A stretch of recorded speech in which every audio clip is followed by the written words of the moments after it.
How's everybody doing? Is everybody nice and liquored up, I hope? The one way this goes well for me tonight. Everybody's nice and liquored up. Can y'all hear me okay?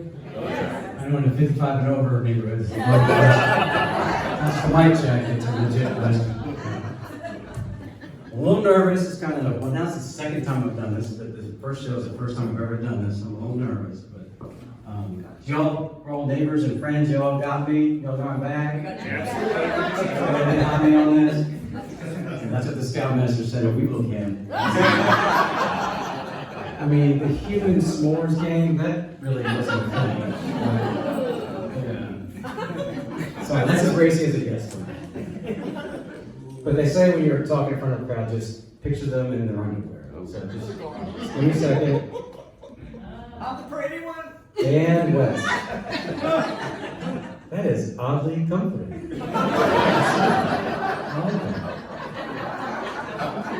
So Dan asked me to talk about, imagery and the neighbors and all that stuff, and that's great, but I don't want to hurt anybody's feelings. I don't want to make anybody mad, Certainly don't want anybody going on Will Smith on me, come up and slap me. And probably breaking a hip in the process. Plus, I'm on the imagery Facebook page. I know most of y'all are, I see all the conceal and carry. So I'm just going to take the hard road if that's okay for everybody. But the thing about living in imagery is, we're out on the lake and we're in nature, we're kind of like secluded in the woods, which is awesome. It's pretty, it's a beautiful neighborhood. But what comes along with that is critters, right? We get foxes and coyotes and snakes, And as a matter of fact, when we moved into the neighborhood, we had something eating our stuff in our bushes and our flowers in the backyard. And my next door neighbor said, yeah, you got voles or vols or whatever the hell those things are. I'm like, what is a vol? I went out that night with my flashlight looking for a bunch of critters in Peyton Manning jerseys eating my flowers.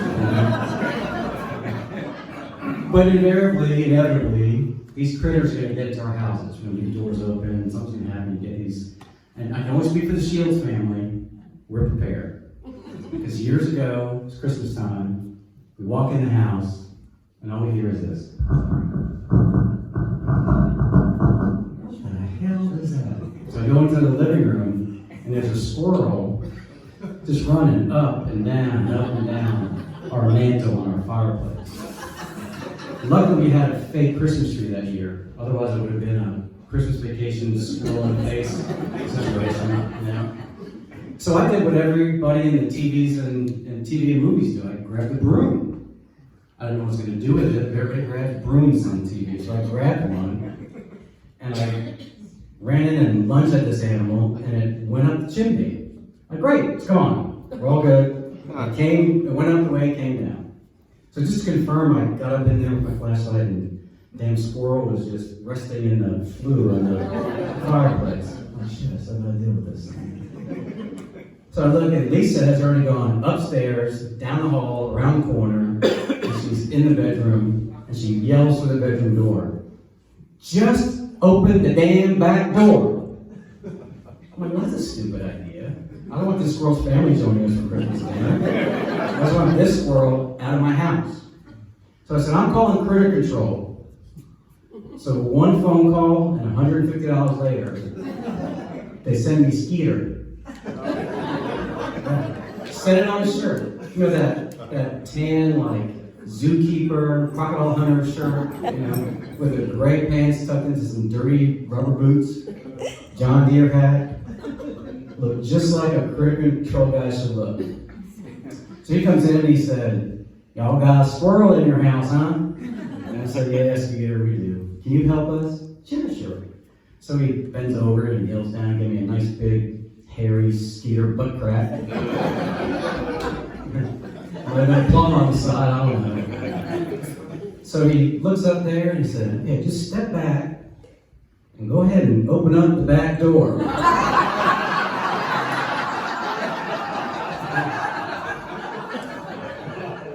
You don't be married long enough, you can just sense the "I told you so." You don't need to hear it, you don't need to look at it, it's right there.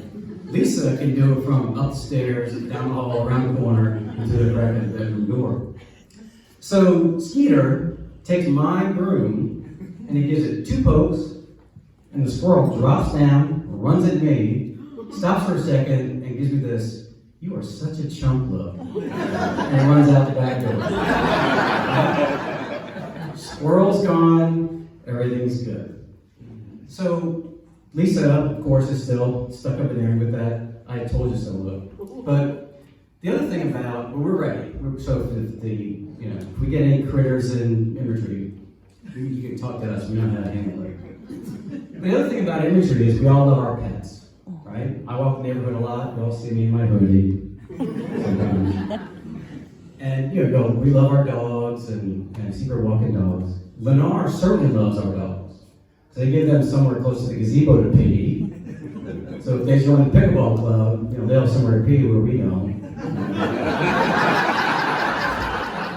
Very nice. At some point, we're going to have gazebo out there, because the dogs have one. But our favorite dog, when Lisa and I had our first dog, we named it, for those of you who know us, not surprisingly, we named him Miller. And he was our favorite dog. I mean, I love our dog Becky now, and he's great, but Miller was just something special. So years ago, when we had Miller, it was nighttime, kids had long gone to sleep. My job at night was to let the dog out, turn the lights off, lock the doors. So I let Miller out for his evening constitutional, and I go shutting off lights and checking doors. Miller gives a gentle scratch to the back door. He's ready to come in. So I let him in, and I go up to make sure the garage door's closed and the garage door's locked and all that stuff. And I didn't hear that clickety-clack of Miller's paws going across the wooden floor to go upstairs to go to bed. I'm like, did he not go up? Where the hell is he? So I go into the living room and I turn on the light. Miller had gone to bed, but he left me a present in the middle of the living room. It's not what you think it is. It was a possum.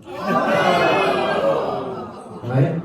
And the thing about possums is they play possum, right? So I didn't know if I had a dead possum or a live possum. All I know is I had a possum in the middle of my living room floor at 11 o'clock at night. Right? So I go upstairs, Lisa's in the shower. I go upstairs, I bust into the bathroom, I said, "Mother brought a possum in the house." And I run back downstairs. Lisa comes out of the shower in what she will call her gown tail, and she's closing doors upstairs. And I go back to the bottom stairs, and I'm like, "What the hell are you doing? That possum's not going to run past me, around the corner and up the stairs and get you. I need help down here." She says, "Call Garrett, our neighbor." So I go back to the living room, possum's gone. Luckily, it just moved from where it was to underneath a chair behind a Trivial Pursuit game that we kept under there. So I knew where it was. So I called Garrett, and his 12-year-old son, Tyler, answers. And I said, "Tyler, where's your dad?" "He's out with Mom. What's wrong?" I said, "Miller brought a possum into the house." Tyler's like, "Oh, man, that sucks." Good luck with that. Friggin' 12-year-olds, tits on the glow, aren't they? So Garrett's not available, so I called my next door neighbor Mike. He's awake, up, and willing to help.